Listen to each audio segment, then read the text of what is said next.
a tua vida pode continuar normal. Gente, a gente tem uma vida sem o cigarro. Isso é muito legal.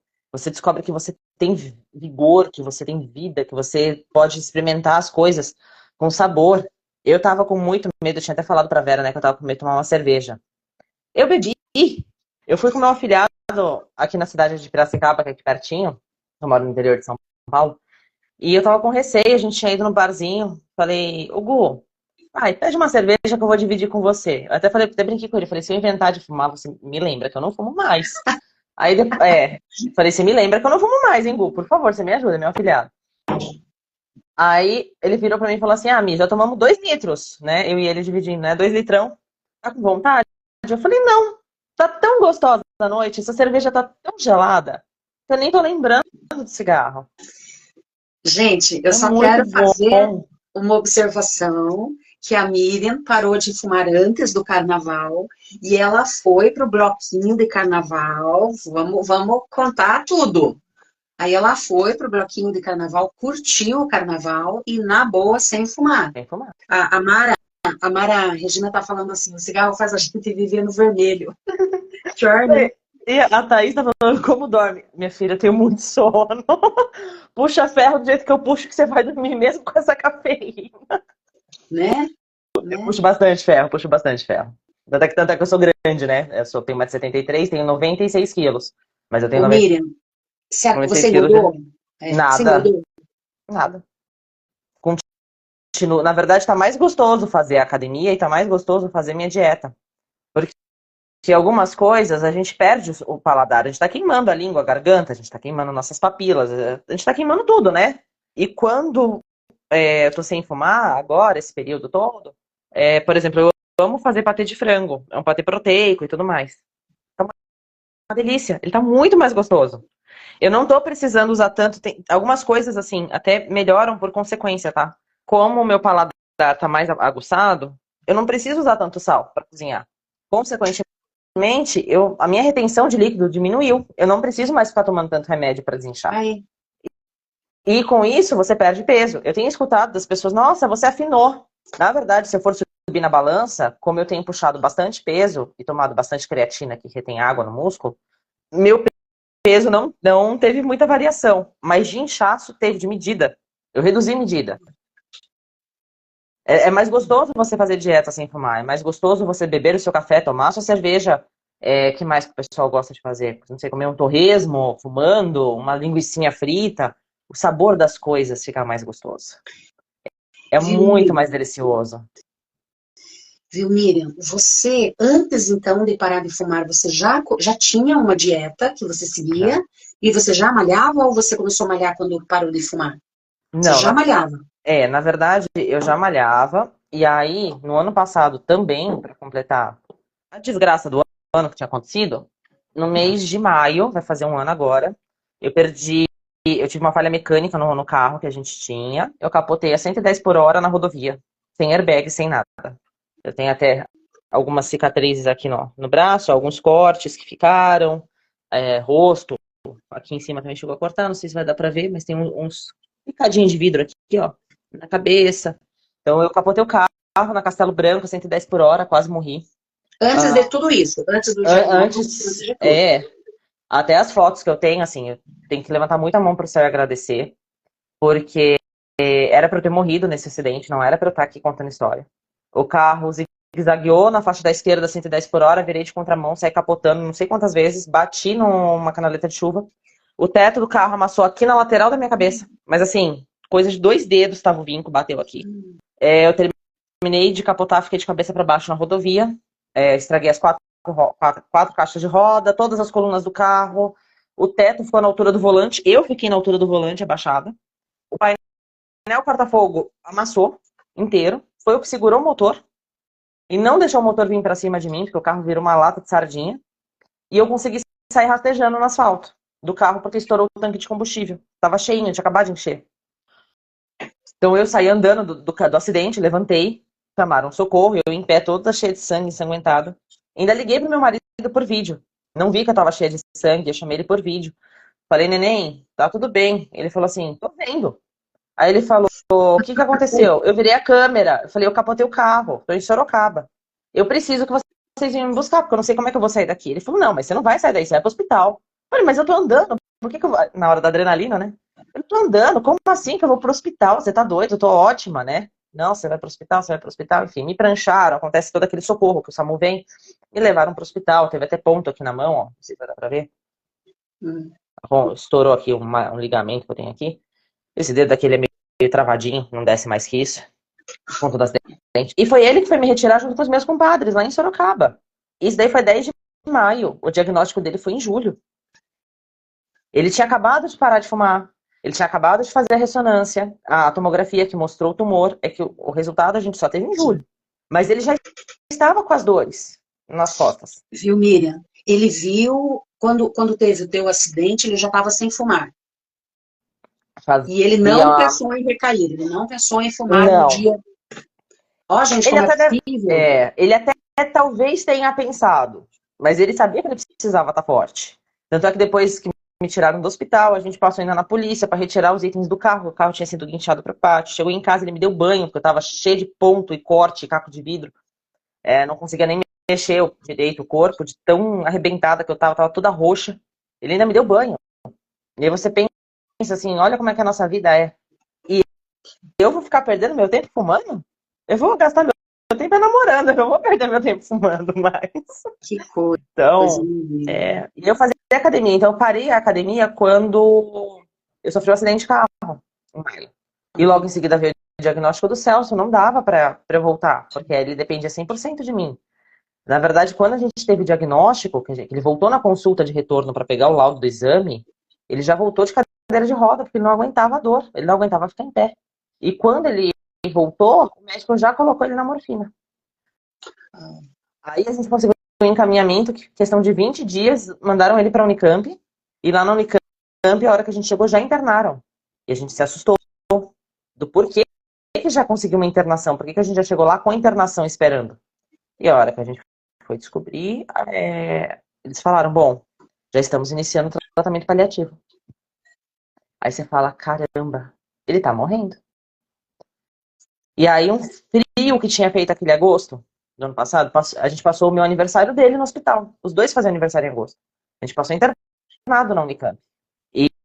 E tava fazendo um frio, assim, de questão de dar quase 0 grau de madrugada aqui. Foi um frio. E eu descendo pra fumar.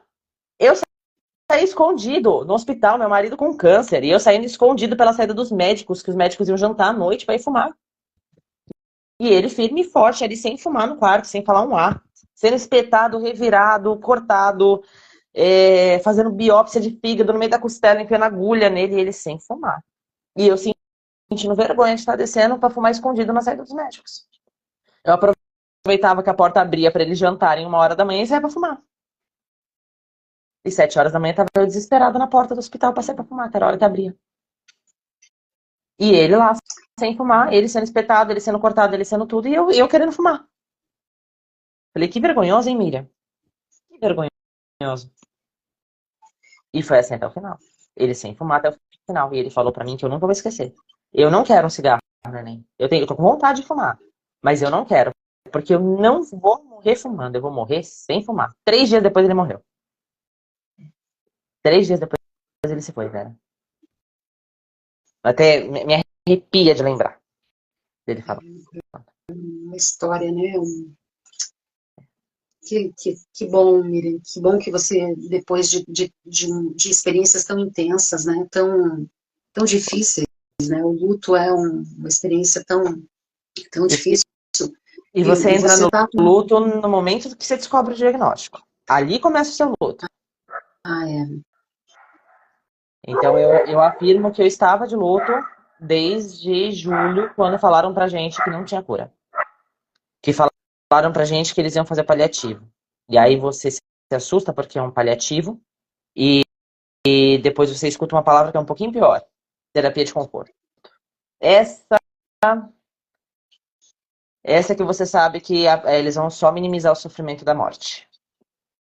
Não é nem mais o paliativo. É o conforto. Então eles vão deixar você... Agora, o paliativo significa que não tem cura. Eles vão te deixar sem dor. Mas a terapia de conforto é quando a pessoa já está muito próxima do óbito. Tanto é que eles falaram pra gente da terapia, que estava iniciando a terapia de conforto exatos 15 dias antes dele falecer. 15 dias antes. E foram os piores 15 dias. Dos delírios, né, que você Dos contou. delírios, das dores, da perda de consciência.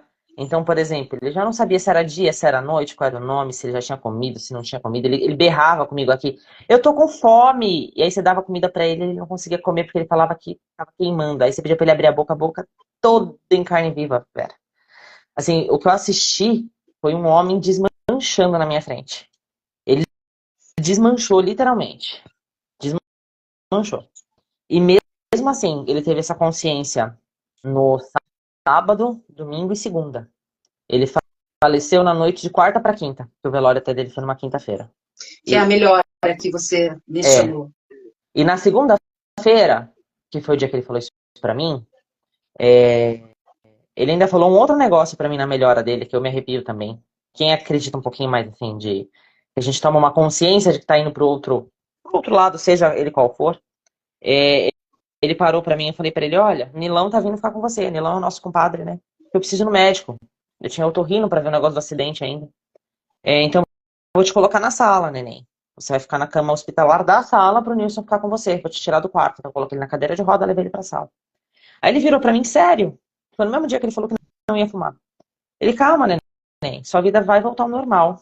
Eu falei, fica quieto, para com isso, vai demorar. A gente ainda tem muita batalha pela frente. Eu já sabia que ele tava nos dias de melhora, né?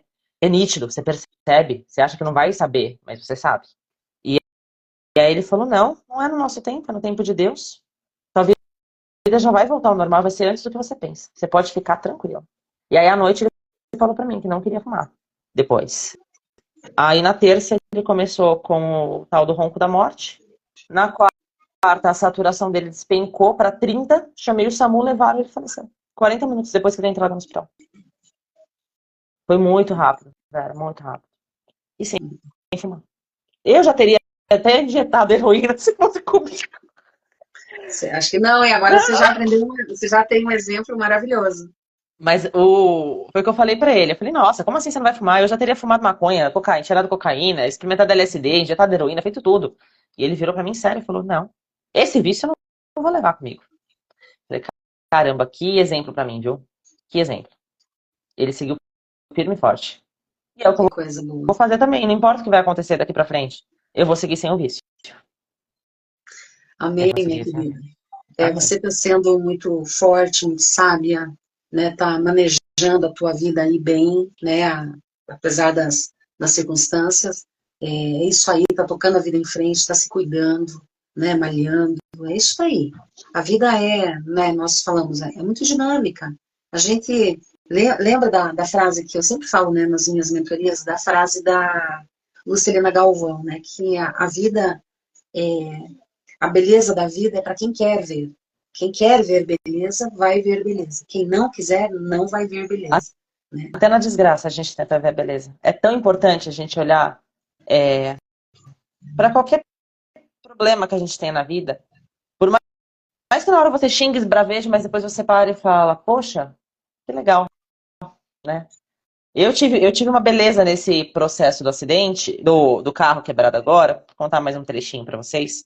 Que quando eu me desesperei, quando o carro quebrou, juro que eu cheguei a esbravejar. Poxa, por que eu tô tendo que passar por isso? Devia ter morrido naquele acidente de carro.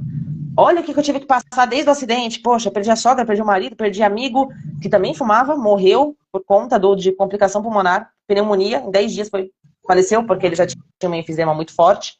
Então, quando ele pegou a pneumonia, não teve o que fazer para salvá-lo. Francisco. E de repente o carro também quebra. Enfim, esbravejei, chorei horrores aquele dia. Passou uma semana, aí vem um homem maravilhoso falar pra mim, deixa que eu cuido do seu carro, eu arrumo seu carro. Eu te ajudo com o carro. Além da cantada da academia, né? Mas assim, vem aqui que eu vou te ajudar a cuidar de você. Eu vou ajudar a cuidar de você. E tudo isso começou assim no carro. Então, até no perrengue de ficar sem o veículo, ele largava o carro dele comigo pra eu não ficar sozinha, sem carro, e não poder cuidar da minha mãe e do meu avô. Aí você vê a beleza disso. Poxa, o carro quebrou. Talvez se meu carro estivesse funcionando, a gente não teria chegado nesse envolvimento todo. E não estaria namorando hoje. Tudo colaboram. Tudo colabora.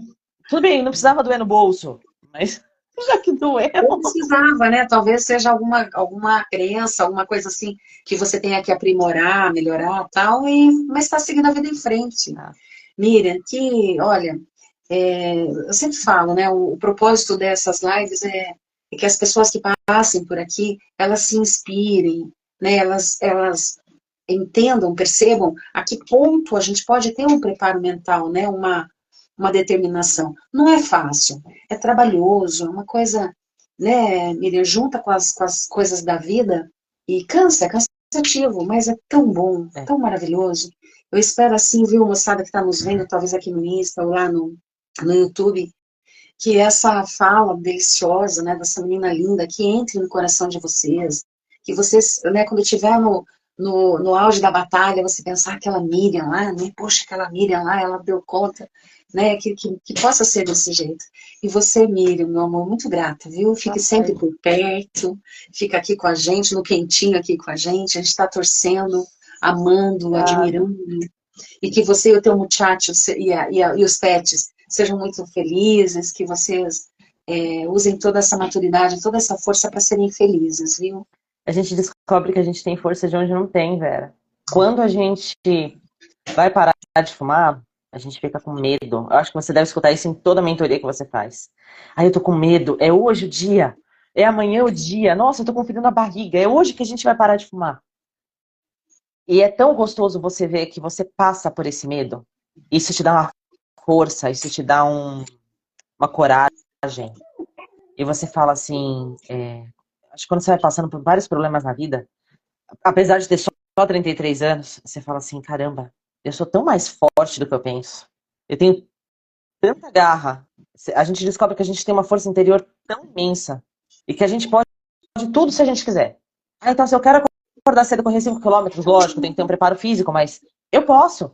Basta me preparar. Ah, eu quero parar de fumar. Consegue. Você vai se preparar. A Vera tá aí, ela vai te preparar para parar de fumar. Ah, eu quero fazer um voluntariado. Você consegue. Ah, não tem tempo, você arruma. Quando a gente quer, a gente faz. A gente só não faz se a gente não quiser. É, Isso eu descobri. Lógico, eu quero muito dirigir um Mustang, mas eu não tenho dinheiro. Mas talvez se eu trabalhar muito, eu consigo dinheiro para o Mustang, para dirigir, entendeu?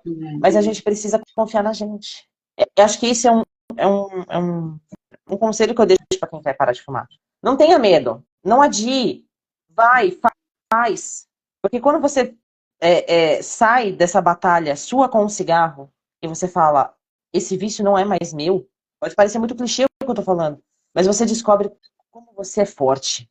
Se você vencer sua luta interior pelo cigarro, porque você acha que o cigarro te domina, e quando você descobre que você pode dominar o seu vício, você vê que você pode conquistar tanta coisa. Que o mundo está aí inteiro aberto para você, por mais que tenha uns problemas da vida. Por mais que a gente perca pessoas, por mais que a gente perca amigos, por mais que a gente perca dinheiro, por mais que a gente perca tanta coisa que a gente perde todos os dias. Mas é tão gostoso você acordar e falar, eu não tô perdendo mais a minha vida pro cigarro. Eu tô ganhando vida sem fumar. Você olha pro espelho e você fala, olha que pele que tá ficando mais bonita. Minha boca não queima mais, ela não solta mais pele.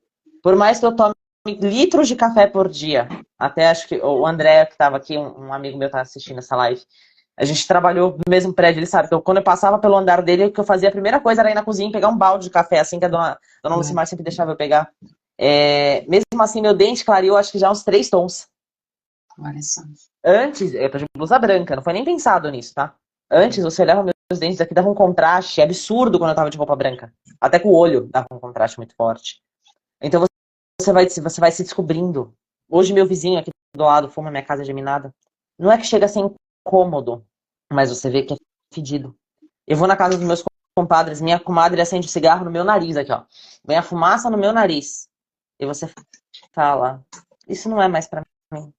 Isso não faz mais parte da minha vida. Isso é tão poderoso. É tão gostoso. É tão satisfatório. Não tenham medo, gente. Não tenham medo. Parem de fumar. A Vera tá aqui pra ajudar. Façam a mentoria dela que vocês vão se descobrir. Um ser humano incrível. Viu, Miriam? E uma coisa maravilhosa é que você não ficou esperando, né? Ah, eu vou esperar passar o luto. Ah, eu vou esperar arrumar o motor do carro. Ah, eu vou esperar não sei o quê.